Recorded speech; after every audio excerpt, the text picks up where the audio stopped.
My Dear Fiona by Frances Rosenfeld. Chapter 17. In the beginning was the wave.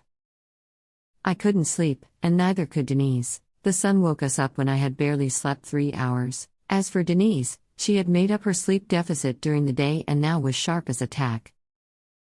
We drove to the stones of Stenness with the rosy glow of dawn behind us. The midnight sun bathed our shoulders and put halos around our hair, and when we got out of the car in the middle of the wilderness, it compelled our silence. We walked in silence for a while through this fantastic landscape, where the stones felt like a natural land feature, like they'd been there forever, carved by the storms and the winds. Come on, Ethel, not fun being old, eh? I was born 2 years before Denise, a detail she never forgets to highlight when she deems it relevant. See you in 2 years, Denise. I'll remember to ask you then. This is awesome.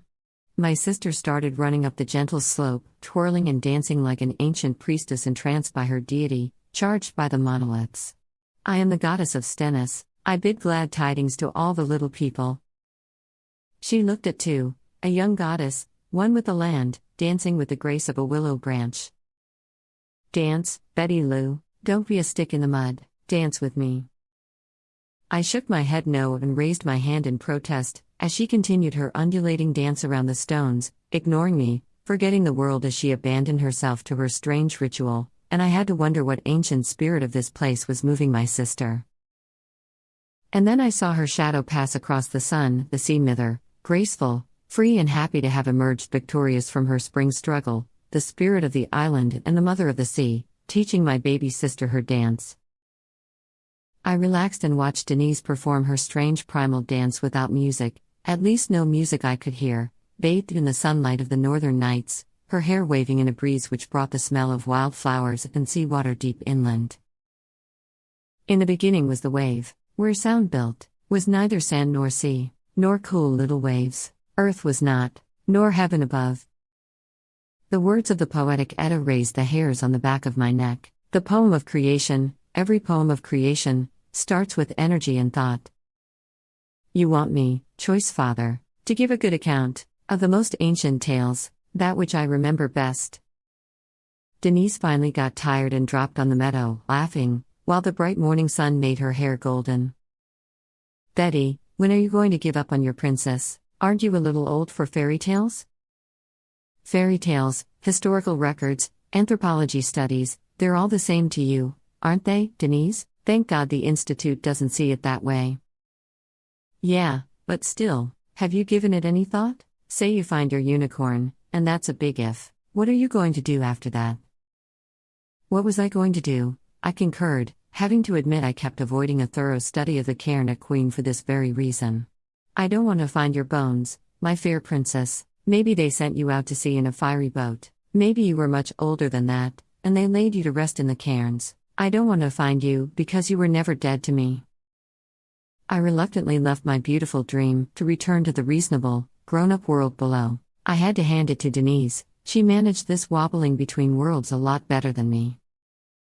Look for a new project, I suppose.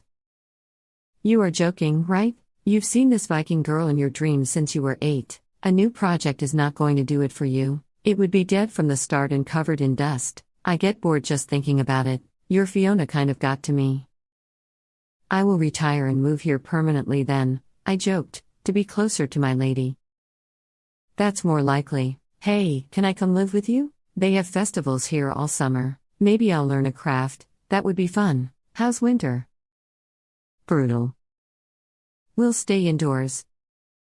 So, you want to join me here, in this magical land, so we can build our lives around the locks and the stones? Do you know what Dad would do to me for even thinking it? He still has hope for you. How's Chad? We broke up. I didn't want to come to the festival attached. You never know, right? That's the spirit, Denise. That's genuine commitment there. What? I'm too young for that. I want to see the world. Europe is just across the channel. Go see it. Not that world, sister. She suddenly grew serious. You know what I'm saying, right? You felt it too. She shuffled and regained her natural scatterbrained attitude. You know what? We should find that friend of yours. What was her name? The hippie lady?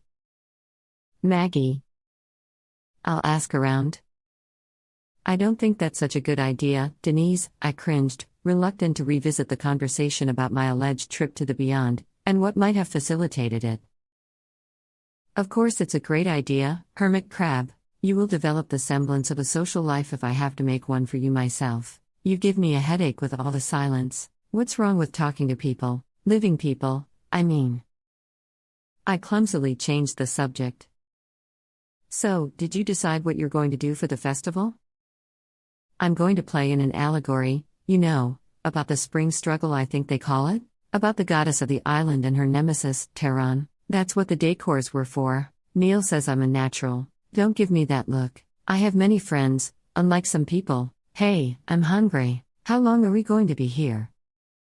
You nagged me to bring you here the whole week. I thought we were going to do the Ring of Brodgar too during this trip. You got bored already?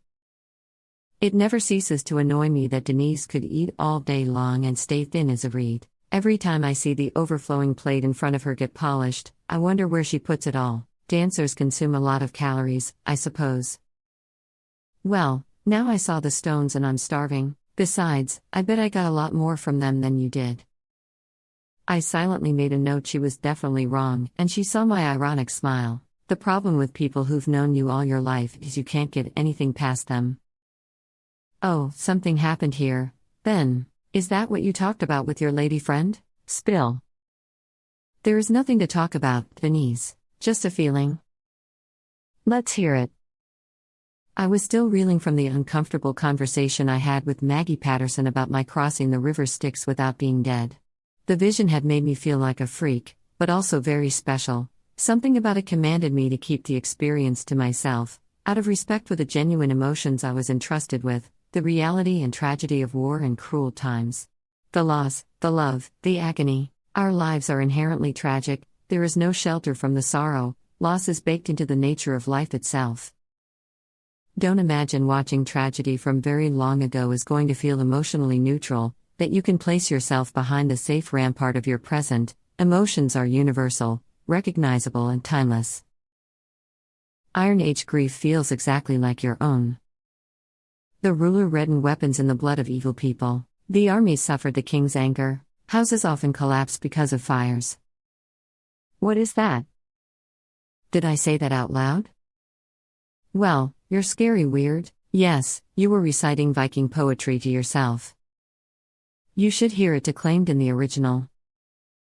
For a moment I saw Jorunn standing tall among the stones, reciting the verses in her harsh Norse language with throat singing, in a trance, arms stretched out to offer herself fully to the ritual.